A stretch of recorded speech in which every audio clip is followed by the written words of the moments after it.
Eyewitness News analyst Lieutenant General Reginald Centracchio joins us now with another perspective on the situation. General, 1 in 5 bridges, or 1/5 of the bridges in the state of Rhode Island, are structurally deficient. So is this a crisis that the state is facing at this point? I don't think it's a crisis. Certainly it's a wake-up call, and it better be a wake-up call for us, because the next step would be to have a bridge collapse, and then you have public safety issues.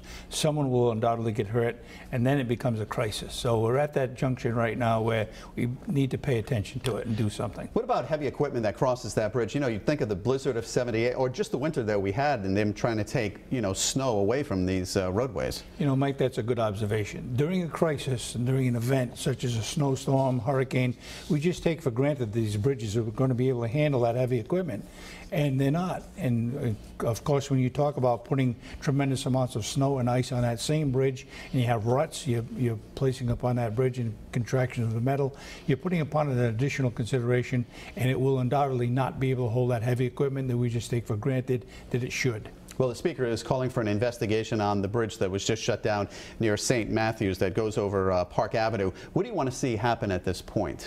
They need to bring it down and repair it correctly with the state-of-the-art considerations for the kind of metal that's required, the kind of cement and concrete that's required to be able to maintain that for the next 50 or 60 years. That bridge was just done about 20 years ago. It's supposed to last longer than that. So what I'd like to see is it done correctly now for the first time, and keep it that way. But how are you going to get to the other bridges? We're talking about 1/5 of all of them are structurally deficient. There has to be a prioritization, and the structurally deficient bridges, 1/5, as you point out, need to be categorized as to which ones need replacement right now, and do it right now. Okay, we're going to stay on this story. Coming up on Eyewitness News at 6, Perry Russamy is going to the State House for more on the bridge on Park Avenue.